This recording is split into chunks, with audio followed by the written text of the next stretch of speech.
सर्वप्रथम मेले की प्रस्तावना के लिए मैं राष्ट्रीय स्वयंसेवक संघ के वरिष्ठ प्रचारक एवं हिंदू आध्यात्मिक एवं सेवा फाउंडेशन के राष्ट्रीय संयोजक श्री गुणवंत सिंह जी को मंच पर आमंत्रित करता हूं कि वे मेले की प्रस्तावना रखें। श्रीमान गुणवंत सिंह जी कोठारी, इसी वाले पोडियम पे भाई साहब इसी पोडियम पे इधर।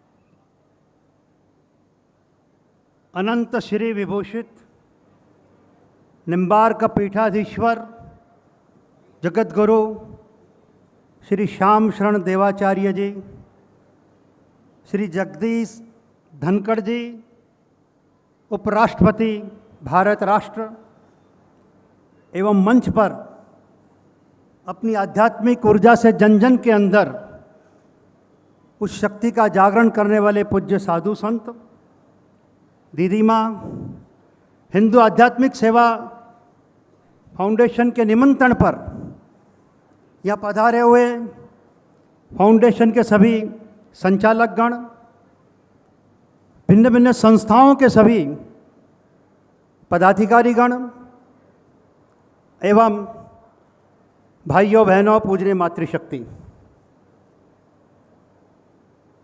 2009 के अंदर चेन्नई से ये गंगोत्री प्रारंभ हुई थी और अब तक 28 मेले देश भर के अंदर हुए।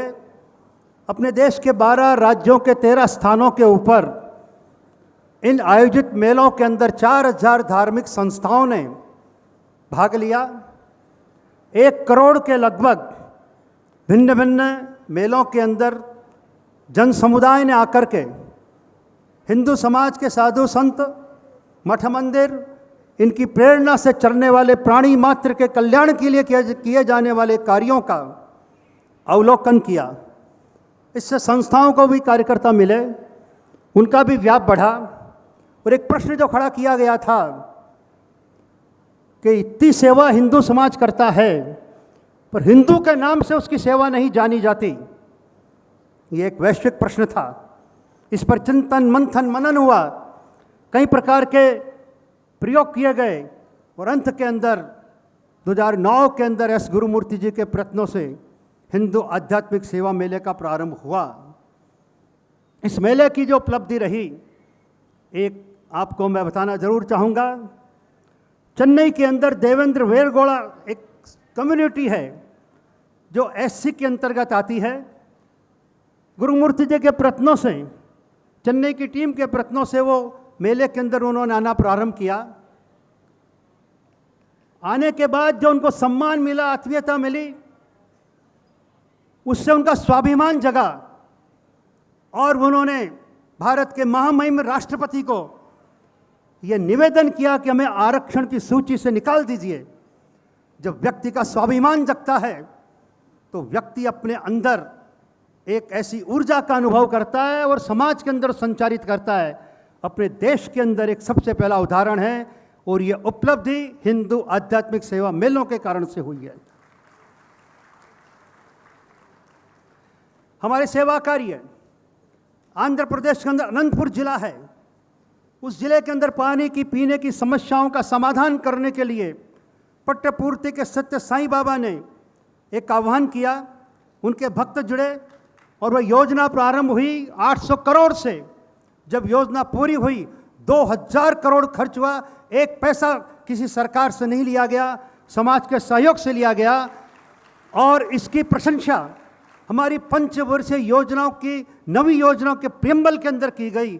आज देश के लोग कितना जानते हैं इन सारे सेवा कार्यों को। कभी हमारी मीडिया ने समाज के सामने लाया।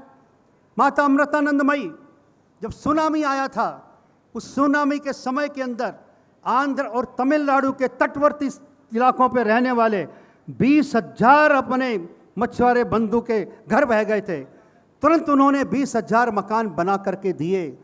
ऐसे एक नहीं, अनेकों सेवा कार्य। रामकृष्ण मिशन, उसके अगर वैश्विक चिकित्सा सेवाओं को देखेंगे, उनके हॉस्पिटल, उनके मोबाइल सर्विसेज, उनके सेंटर्स, 80 लाख लोगों को वो पूरे साल भर के अंदर और ये स्वास्थ्य सेवाएं देते हैं, आज कितने लोग जानते हैं। इस्कॉन के द्वारा थाने जिला जो बंबई के अंदर है, वो पालघर डिस्ट्रिक्ट हंगर फ्री 80 गांव के अंदर उन्होंने काम किया, हंगर फ्री दे दिया। ये सारे सेवा कार्य इस हिंदू समाज के द्वारा किए जाते हैं और हमारी सेवाएं प्राणी मात्र के कल्याण के लिए है। आज विश्व हमारी ओर देख रहा है। 6 थीम को लेकर के हम काम कर रहे हैं। वन और वन्य जीवन का संरक्षण, पर्यावरण का संरक्षण, प्रिजर्व इकोलॉजी, मानवीय मूल्यों का संरक्षण, नारी सम्मान और राष्ट्रभक्ति जागरण।